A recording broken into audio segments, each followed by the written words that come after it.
Today's guest is a dear friend of mine. His name is Nadav Wilf. He is a spiritual entrepreneur. He's built and sold 2 startups in the online space. He actually realized after he sold his companies that he was not fulfilled, and it actually took him on a journey to find his passion in what he calls a passion pivot. Nadav decided he wanted to slow down his life and focus on enjoying his artistic expression, meanwhile helping others to do the same. So he went on to found lifestyleperfected.co, which is a holding company focused on creating social impact and financial returns. He works with CEOs and their teams to really connect to their own alignment and life balance in 12 areas of life. Nadav focuses on creating a world of abundance through exponential technologies and spiritual practices so that every person can live their passion. He's really committed to a world that works for everyone and believes in feeling good as a foundation for success. He lives and speaks around the world, sharing his message, encouraging people to fulfill their passion and make a real impact in the world and live a life that they love. So without further ado, get ready to meet my dear friend, Nadav Wilf. Guys, I'm so excited about today's episode with my good friend Nadav.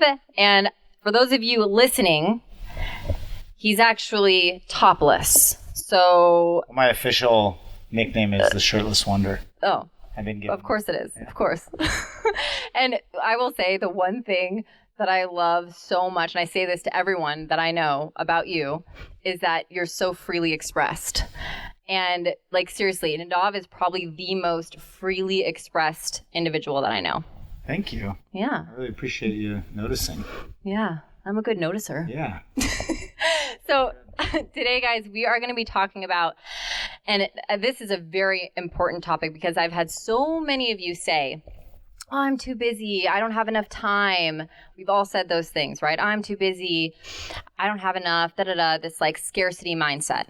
Well, what Nadav's going to talk with you guys about today is how to create more time freedom. And this is something he's mastered in his own life. And I'd really love to kick it off there. So can you kind of share your own like time mastery and how you've created what you've created? Yeah, I'm happy to. Time is something that I felt really scarce around. Like growing up and in my 20s, I'm 37 now. And it was something that it caused me stress. Really caused me stress. And I saw that in everyone. I feel like there's not enough time to get things done. Mm-hmm. Tasks weren't getting done on time. People always said, you can't do everything you want. Like my mom would say that to me. You can't always do everything you want. And I was like, hold my orange juice. Here we go. Orange juice. When I was just a little kid. And it was something that I really cared about. And as I turned 30, I started thinking, like, what does 30 mean to me, right? And I just didn't want to feel old. So I started digging into it. And I looked at research about it. And one of the things that I saw was that there's different animals that experience time in a different way. Like flies experience time very slow. They're basically getting light and feedback from the world into their brains at a much faster rate. So flies are actually smarter than us, just in case you're wondering. Wow, fun fact of the day. No, I'm kidding. You're smart. So it really got me thinking, like, what's my relationship to time, right? And I'm a little bit of woo-woo, so I like the law of attraction and things like that, just the right amount of woo. And I started looking at, like, what am I saying around time? Like, am I saying that I'm too busy? Am I saying that I don't have enough time? Am I creating those things? And that's something that I decided to shift, right? And I also looked at, like, there's plenty of multi-millionaires, billionaires, they don't have any more time than any of us. Yep. So true. Right? So true. And in addition to that, if you look at the amount of time it takes us to travel places now compared to the amount of time it took us to travel places 50 years ago or 100 years ago or thousands of years ago, that shifted as well. And so what I realized is that there was just an opportunity to shift my relationship to time, and actually time is relative, right? And even now, there's the Hyperloop for transportation, which will get you from like LA to San Francisco, I think, in like 30 minutes, even faster than a plane. In addition, computer processing speed has increased. Like the speed of what we have right now, 30, 40 years ago would cost $1 billion. So I just realized all that stuff, and I dug into it, and there was that aspect of creating time in a different way. Yeah. And then actually executing that with my calendar, executing with my teams and project management systems and CRM systems. And there's the idea of, first off, feeling chill and feeling present in the moment.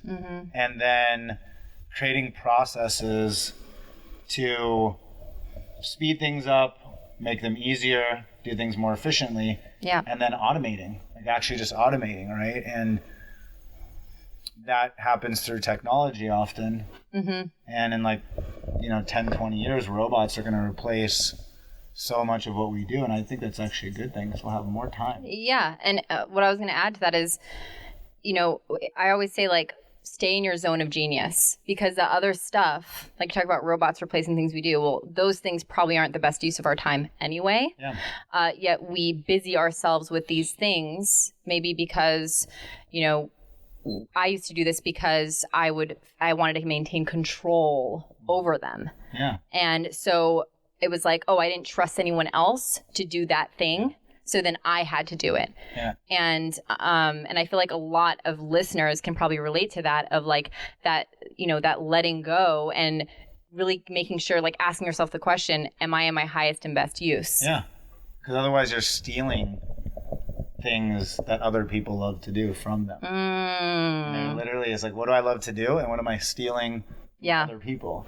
Because of feelings of unworthiness or not trusting ourselves as leaders. Yeah. And worrying about failing. And so worrying, if I give someone something to do and they fail at it, like, I'm so scared of that. It's actually a great way to create systems, is by mistakes and breakdowns. Yeah. Totally. It's like what we're making that mean, what we're making that failure mean, and we could have it be. And by the way, guys, Nadav is like a genius when it comes to systems. Like, he thinks in systems and processes. And one thing that you said, I've heard him say that I really, really like, is that if someone messes up on your team, it's not necessarily, like, yes, humans make mistakes, but it's not them that's to blame, it's the system.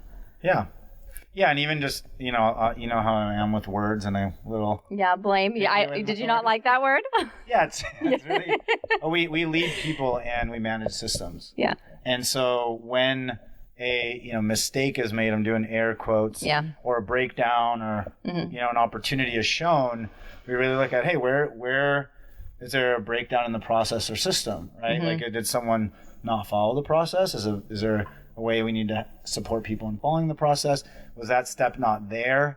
Was, the situation a little bit different this time that led to this? And so it's this opportunity of creating continuous improvement. And that's something that within our company, so I have 3 companies, we just focus on, hey, how do we continuously improve every day, every week? We're laying bricks in the foundation to make our lives easier, because that's what it's all about.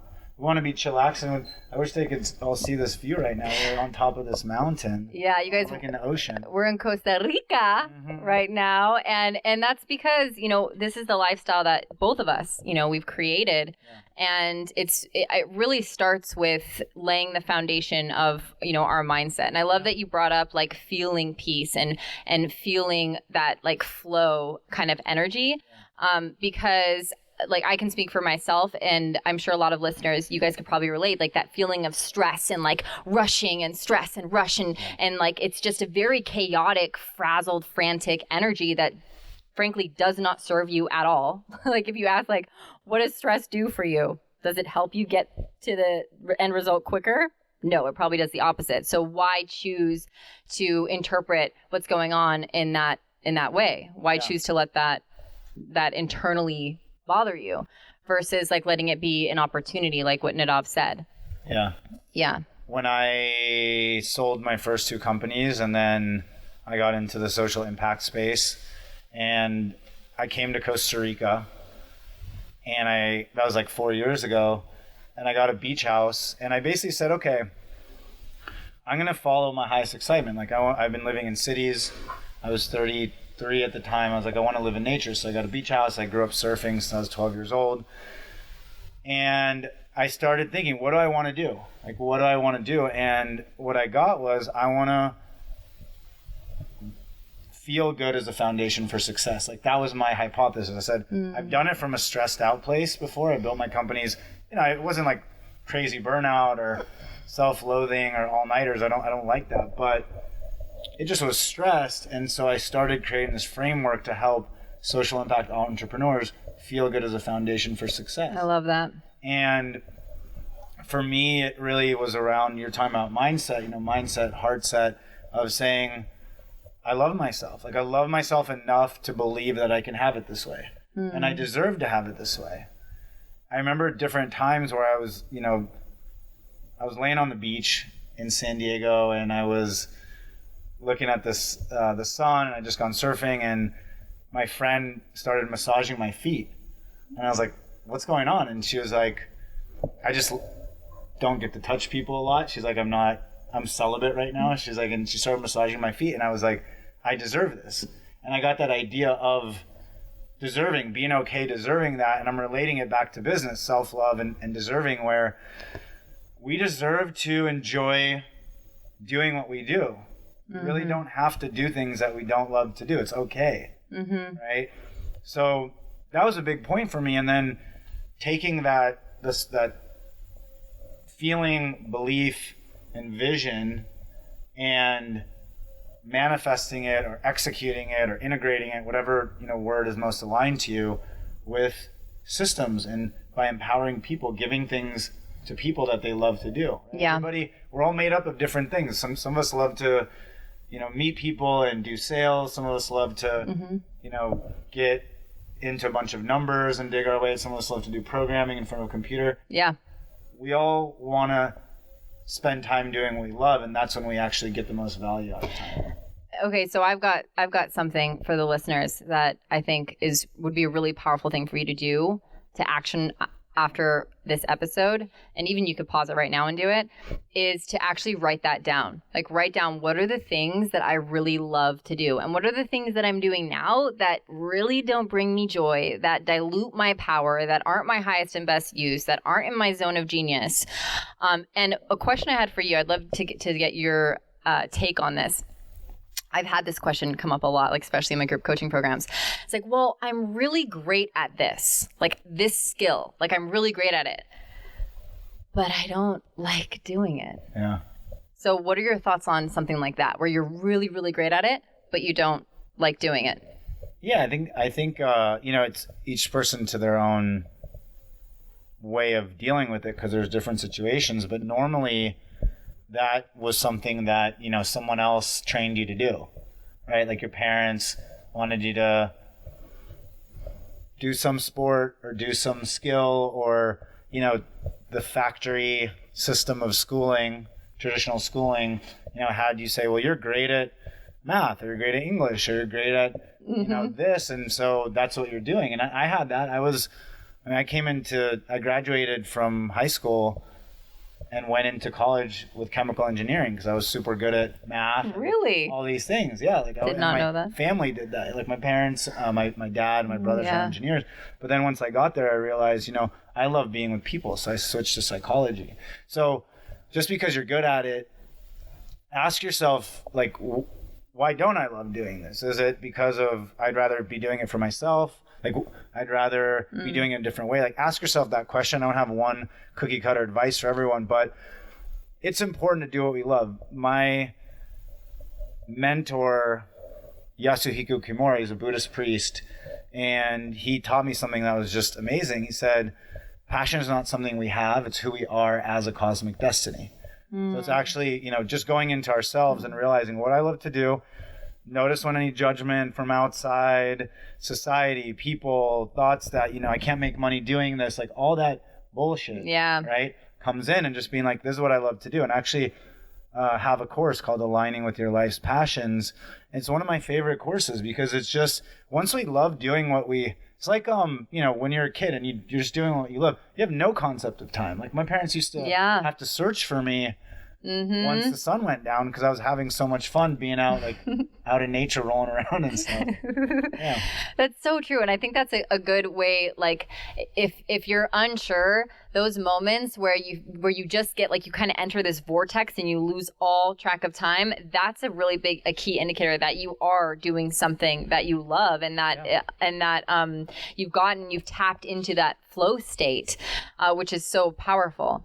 And I think that's a really great question that, the listeners can ask themselves. Yeah. And I love that you challenge them with that. So, and I think the other thing is just, if you're really good at something, you might also, another scenario is like, you're really good at something, you liked it, but you don't love it anymore. That happens as well. Yeah, that does. And it's like, maybe now it's about mentoring other people. Right? It's about being a leader in that and training other people on how to do it, especially if it's a good thing. And there's nothing wrong with that, guys. Like I've had people where it's like they feel guilt. They're like, well, I don't enjoy doing that anymore. And it's like, okay, that's the point though. Like we're evolving always. You're evolving. And so when you get that sense in your body, as your body will tell you, there'll probably be senses of like exhaustion or whatever it is. And that's your body is trying to tell you something. It's communicating with you. Listen to that and don't judge yourself for it. Like that's the point of living, is we're always ascending, we're evolving, especially when we're on the path. So it's like, that's a really important point. I call that a passion pivot. Passion pivot. It's when you're either going to get it, the judgment is a fear. Yep. Of like walking away from something. It's like being in a relationship that's no longer serving us. How many times have you been in a relationship and been like, well, we really should have broken up 3 months ago or 6 months ago, a year ago, or 10 years ago. And you stayed in it because you're like, oh, I've already put in this much time. Yeah. And you're afraid of what else there is. So that passion pivot is either going to be like a sweet whisper to go do, you're going to treat it like a sweet whisper of going to do something new, or like a swift kick in the what, that it's time to go. Like you'll get fired, or your business, or you go out of business, or, someone will leave you. That happens. Yep. Right? And that's, it's just kind of choosing when you want it to happen and how it's going to feel. Yeah. Oh, that's so true. I literally just witnessed that happen to one of my friends, where it was like she was complaining about something, but she wasn't taking action on it. And so the universe was just like, okay, here, like it's going to happen because that's like, you said that you don't want this. So, and you said what you wanted and you're not taking action. So, and it was painful for her, but then I got to remind her like, hey, you asked for this. Yeah. Like maybe it's not coming in the packaging that you want, but this is what you asked for. It's a gift. Yeah. So it's beautiful. Okay, so let's shift gears a little bit and talk about this whole concept of, and I want to kind of hear what you mean by time creation. Yeah. So what does creating time creation mean to you? Well, I mean, it's a word that feels good to me. Like time management and all that stuff. It just didn't feel good. Like I don't personally enjoy managing. I like to co-create and stuff like that. So that was one thing. In the research that I did, I mean, the word time is a human creation. So that's the only place that it exists is in language. All of this only exists in language. Yeah, so right? True. So that was something that I cared about. And then it was really about freedom is one of my biggest values. And I realized that for me to really feel free, I like being on a foundation of structure. So I think structure creates freedom. Which people can they'll be like, what? Like that seems so contradictory, but. Yeah. It's like if you think about the freest people that you know. So and it can be anything, but for example, a dancer or a rock star that's just jamming on the guitar, or a surfer, or someone playing sports, or a pianist, like they are on top of structure. Even nature, like the freest thing you see in nature, it's all atoms and molecules and processes and that have been built over time. And so that structure for me really struck a chord where I was like, as a CEO, I've run like the largest company that I had and people under me was 50 people, not under me, but that I collaborated with. I also don't like that. Being holocratic is key, right? The flat organization that I collaborated with it could be challenging being, needing to have all that stuff on your mind. And so when I start, and also for me, I'm very like vision focused. Yeah. And dealing with processes felt like nails on a chalkboard. So I shifted that. And I realized, if I was in service to the processes, they would be in service to me. And we just got into a lot of management systems. So using project management, using automation, repeatable processes with automated tasks, using customer relationship management system, or a CRM that's for sales with automated tasks and stages. And what that allowed me to do in my mind was be so much more free. Yeah. Because you didn't have to worry about anything slipping through the cracks, which can occupy our minds, and that causes stress. Yeah, totally. And, in my old age, I'm 37, forgetting stuff. As I was just telling Nadav last night, I was like, you do not. By the way, I said 38 and you didn't even correct me. Well, I'll be 38 in a couple of weeks. Okay, so it wasn't too rough. Okay, but I was like, you do not look 38. I kept saying that to him. I was like, it's like crazy. I was watching him leading the team yesterday. He's here with his team right now. And I was just like, it's so crazy. His energy feels so like youthful and like young and free. And it's just like, it's funny. And it just goes to show you again, like age is just such a number. It's like all about energy and like perception and the meanings we attach to things and the meanings we create. Yeah. And I love what you're saying. And it's so true. I really relate to that in my own life, because when I've created structure with my team and even just with myself, like I'll put appointments in my calendar with myself. Yeah. There's something that I know is a priority that gets to get done, and I haven't been doing it. I know that by me setting that appointment, by creating that time in my calendar, that date with myself, I will do it. Yeah. And like for me, that's a strategy. I don't know if you do this as well. It's like, I think it's considered like time blocking, where you basically block out chunks of time on your calendar and I set down my phone and I put a timer on for that amount of time. Like if it's 2 hours, and I literally put my phone on do not disturb. Highly recommend this, you guys. It works so well for me. And then I just focus on that one thing and only that thing. Yeah. Only that thing. I turn off my notifications on my computer, and I'm just only zeroed in on that. And typically you finish it before the 2 hours because you're so like tapped in and focused. Yeah. Yeah. Yeah, totally. Do you have any other little like tips and like? Yeah. Okay. Not little. Life-changing. Yeah. Awesome. Perfect. So the calendar is a reflection of self-love. Right? So the more we love ourselves, the more we'll put what we love to do in our calendar. And I don't care if, people might say, well, you're like, you own your own company, you can do what you want. It's really for anybody, right? You can, whoever you are, you can always put more things that you love to do in your calendar and make that time and even request that time with your managers or boss or, whatever it is. So what I do on Mondays is I don't do any external meetings. All I do is the internal executive meetings, really clear agendas, and everything is covered, like the key performance indicators, metrics, everything there is to do for that week, what the priorities are, and it's on repeat. So meeting cadence is one of our best friends, like having those repeatable meetings. So that's what I do on Monday, and then the afternoon is open time, like for time blocking things. Every morning we have a daily huddle, which is 15 minutes. What did I do yesterday? What are we doing today? What I need support on? Whatever needs support on, we take to another communication on Slack or whatever that is, or a meeting. And then Tuesday, Wednesday, Thursday is when I'm doing business development meetings or outside meetings, and I have them blocked in my calendar with an hour in between. When I coach CEOs, and I have different coaching programs, but the one-on-one is with CEOs, and I coach every other week. When I created the business, I was like, I don't want to coach every week. That's a big responsibility. I want freedom between that. So like this week coming up is a coaching week. But then after Thursday, I have 12 days of no coaching. And I get to work on my business, and I get to work on the stuff that I care about. Yeah. So the calendaring is really key, and I color code them. Yeah, he does. I've seen it. Yeah. It's really pretty. Yeah. Just saying. Yeah. And I have a coordinator, and she's amazing.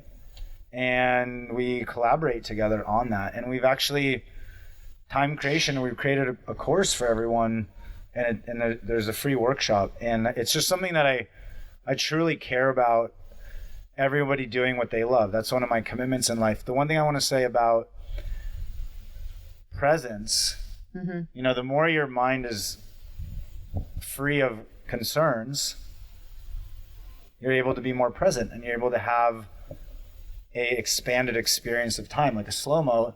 The other thing I want to say about it is that we've actually added 35 years of life expectancy in the last 100 years. Humans have. So that idea of mortality and the likelihood of dying of something is way less, right? And so I want everyone to know you can actually feel more peaceful about how long you're going to live. The other thing now is that life expectancy, we added for every 3 years of life, 1 year got added. Well, that number over the next 10 or 20 years is going to speed up exponentially. It's going to exponentially increase. So it's going to turn into, for every 2 years of life, we add a year of life expectancy. And really within about 2035, top scientists are predicting it's just going to be 1-to-1, and we're going to be living forever. Then what are you going to have to complain about? I love it. Love the shift. Yeah, I love it. And the beautiful thing about presence too, you guys, is like this was my thing. I was rarely ever present. That was like one of the biggest, to this day, I'm practicing always. Like that's my practice. Because I was either worrying about something that hadn't happened yet. So I was in the future, or I was like thinking about what already happened in the past. Like I was like circulating my mind on that, and I was rarely in the present. And the big shift for me, and I hope that you take this as well, is like that's all we have is this now moment. Like what Nadav said is another great perspective, which is like all this amazing like science and this evidence that we're going to be living much, much longer very soon. Well, also it's the fact that like we also don't know ever if we're never guaranteed a tomorrow. We're not even guaranteed the next hour. Like I know it sounds kind of morbid, but like it's true. And so it's like in this now moment, how do I feel? And checking in. I love, like, I really want you guys to write down, like, am I feeling good as a foundation for my success? Like really just asking yourself that question, because we all want success. Duh. But it's like, but seriously, what's the point even if you achieve or you get close to achieving, what's the point if the whole time you're freaking stressed out, worn down, feeling like shit? What's the freaking point of the success then? What's the point of life? The point of life is to live, feel alive, to be in joy. And it's like, I love that that's his mantra. It's on his website too. It says feeling good is a foundation for success. And I think it's so important because so many times we lose the point because we're so obsessed with this destination that we're heading to. This, like, we're so fixed on this. I got to get to this point in order to then be happy, and it's like, no, like we can be happy right now. We can be happy along the journey. Like the journey is everything. Yeah. Because we're not guaranteed that destination. Yeah. Just putting that out there. Just saying, no big deal. But I wanted to say something about, there's a vibrational journey in our relationship to things. There's and by vibration, I'm talking about feelings and thoughts and type of stuff. So if we're I used to really be concerned about. I was feeling bad about the past. I was feeling regret. I was feeling anxious in the present. I don't even think I knew what presence was.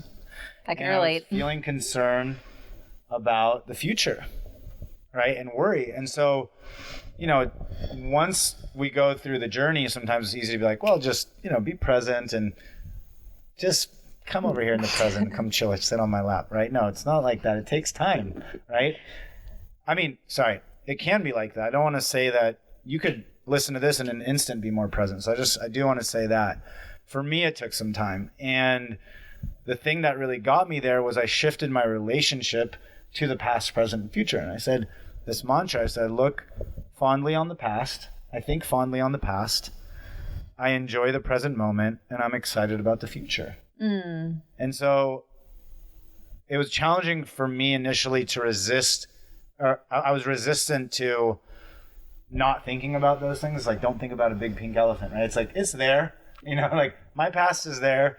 Yeah. I don't know if it's going anywhere anytime soon. The present moment's here, and I feel distracted and I feel anxious, and the future is concerning. And so I started shifting the way that I felt, and eventually I got there. The other thing that really helped me was doing plant medicine, doing ayahuasca, and with the intention of really getting connected to us as eternal beings, as source energy. And I just was like, death kind of, that idea just was not concerning to me anymore. Yeah. And it doesn't mean that in that moment, I don't know what I'm going to feel in that moment, right, if I get there.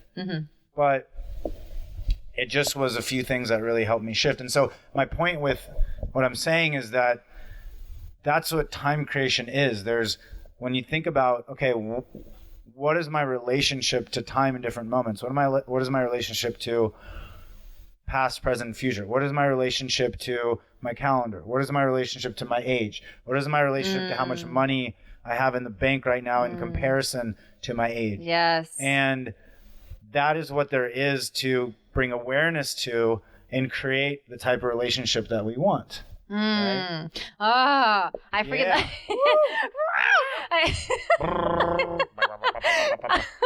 I think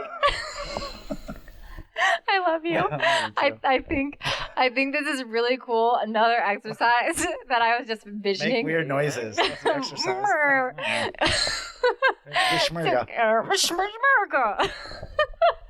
Okay, so what I think would be a really great exercise would for you guys to be would for you guys to do this is to write down your, like, all the things, like for example, I am 54, like writing down your age and like writing down your current present situation, the future, like writing down all these things, these what would you call those, time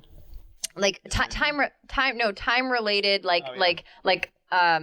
points, right? So, and then asking yourself, like, right next to that, like, so if you write, like, I'm 54, for example, like, how do I feel about that? Like, what's the relationship, like what Nadav says, what's the relationship that I have to this? Because when you said that, I really was like, because I have someone in my life, and this is not a coaching client or anything, this is a person close to me in my life who has a ton of limiting beliefs around her age. Yeah. Like, literally has made her age mean a huge disadvantage. Yeah. Like, she is at a disadvantage. That's what she's made it mean. So I think it's going to be really powerful for you guys to do what Nadav said, like, write down these things, what your relationship is to it, what you're making it mean about you and about life, and then shifting that, like, actually literally crossing that shit out, and then writing what your new relationship gets to be. That's forwarding. Because why would you want to believe an icky feeling, like something that makes you feel like shit and icky, when you could easily just shift that and create a new meaning for yourself that, yes, you'll need to, practice and get in your body. But, like, I'm going to challenge you guys to do that. That's awesome. I love that you just said that. Yeah, it's beautiful. Okay, so I think we're nearing the end of the episode. And so you guys heard Nadav mention a couple times he has some, like, a free workshop, and then you also mentioned a course. So I would love for you guys to check. First of all, just check out Nadav, because he's got some awesome, check him out. Like, just look at him. Just look at these nips. Just look at these nips. But so you can follow him on Instagram. It's at Nadav Wilf. That's Nadai. It's like I can just do it for you. NADAVWILF. Give a round of applause for knowing how to spell, folks. Right. And then lifestyleperfected.co. And then lifestyleperfected.com. Oh, .com. .com. .com. That's why. Okay, cool. And then, so where can they? I'll put the links in the description. Yeah. So tell us about the workshop. Yeah. So the workshop is Time Creation Mastery. And what we have is a few aspects. One is free 3-module workshop on how to relate to time, how to create your ideal day, relationship to time. That's a free gift to you. And that's how I like it. I like making all the knowledge and things that we've created free. And then there's Time Creation Mastery, which we'll put all the links there. That's a 5-week course that's literally you're going to go in there being your, stressed, time Stress scarcity, Sally. cute little self. No, I'm kidding. Wherever you're at, even if you're, a CEO that's doing, that is producing a lot. We always want, improvements, and you're literally going to transform your relationship to time and know how to structure everything, how to structure your life, how to structure your calendar, and explore your feelings, your beliefs, your vision, how to share your vision, how to get people to support your vision. And we'll put all the links there. So that you can create freedom in your life and feel good. Yeah. And so there's the free workshop, and then we're going to provide all your listeners with a discount on them. Wow! And thank you. We just send you lots of love. Life is about feeling good. And I've had some really challenging periods in my life. Even this year was challenging because I have, multiple companies doing 7 figures and different people and different places in the world. Mm-hmm. And it was just really challenging. And I think the key is keeping that self-love alive and knowing that it's all good. Like everything's good. It's going to work out. Counting your blessings, focusing on abundance. And from that place, like I always just want to impact people in a great way and provide every single day. What I want to do is impact your lives and have you impact my life. And so that's why we're doing these courses, and you're welcome to join the free one, and you're welcome to go farther if you like. The gift is in the giving. Yeah. It truly is. I'm with you on that one. Yeah. All right, guys. Well, thank you so much, guys. Hey, guys. Thanks all you guys. Okay, wait, real quick. I'm just going to bring them in on this. So wait.